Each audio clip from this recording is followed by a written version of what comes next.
تذكر يوما كنت تعانق دمعة الفكر تناجي الله في صبر وترجو رحمة.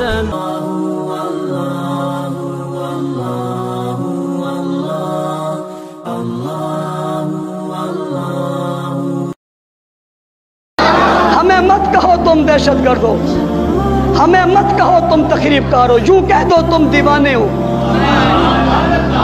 یوں کہہ دو تم مجنون ہو. رب کی قسم صحابہ کے عشق میں ہم مجنون ہیں. جو تمہارے جی میں آئے کہو سن لیں گے، لیکن عشق صحابہ سے باز نہیں آئیں گے.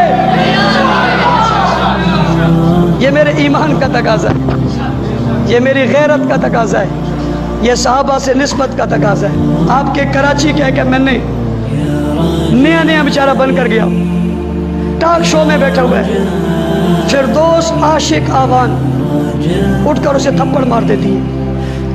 کہو نا اسے شدت پسند، کہو نا اسے دہشت گرد، کہو نا اسے انتہا پسند، کہو نا اسے جذبات پر قابو نہ کرنے والی. تم جو مرضی یہ کرو ٹھیک ہے. اگر صدیق کے دشمن کے سامنے بیٹھ کر میں تھپڑ ماروں میں دہشت گرد ہو گیا. فردوس عاشق آوان کہتی ہے میرے باپ کو برا کہا، مجھ سے برداشت نہیں ہوا.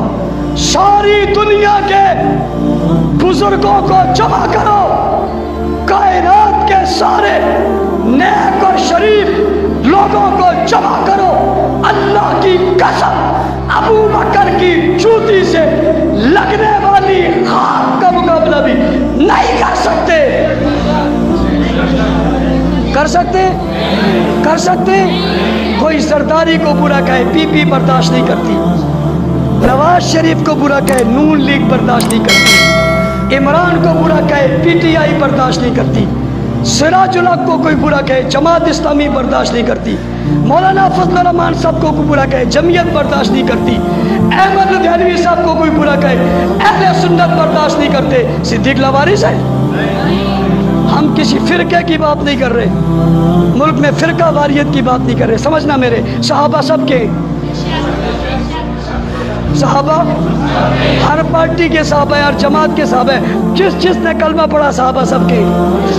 ہم تو ان کی بات ہی نہیں کر رہے جو صرف ہمارے، ہم تو ان کی بات کر رہے ہیں جو سب کے ہیں، یہاں تک کہ قرآن کے، بیت اللہ کے، مسجد نبوی کے. ان کی توہین ناقابل رکنی چاہیے، اسے روکنا چاہیے. یہ تو بزرگوں کی توہین پہ جذبہ آتا ہے، اور اس کے بزرگ پہ آتا ہے جس کا پتہ نہیں اس کا ہے یا نہیں ہے.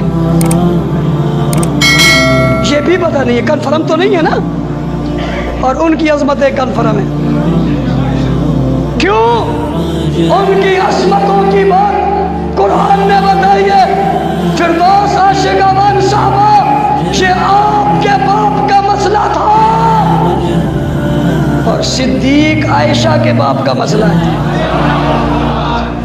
کس کے باپ کا مسئلہ ہے؟ عائشہ کے باپ کا مسئلہ ہے. نبی کے حرم میں جو آئی اس کے باپ کا مسئلہ ہے. جس کے لیے قرآن اترا اس کے باپ کا مسئلہ ہے. جس کے لیے وحی آئی اس کے باپ کا مسئلہ ہے. جس نے کندھوں میں نبی کو اٹھایا اس کا مسئلہ ہے. جس نے غار تک پہنچایا اس کا مسئلہ ہے. جس نے تین راتیں بلا شرکت غیر نبوت کے چہرے پہ نظریں گاڑ کے نبی کے چہرے کا دیدار کیا اس کا مسئلہ ہے. جس نے ساری دولت نبوت پہ خرچ کر دی اس کا مسئلہ ہے. اگر تیرے باپ کی توہین تجھے برداشت نہیں ہے تو اپنے سیاسی باپ کو بتا دے عائشہ کے باپ کی توہین ہمیں برداشت نہیں ہے. اپنے سیاسی باپ کو بتا دے، اپنے سیاسی باپ کو بتا دے عائشہ کے بابا کی توہین ہمیں برداشت. اونچی اونچی. تذكر يوما كنت تعانق دمعة الفكر تناجي الله في صبر وترجو رحمة.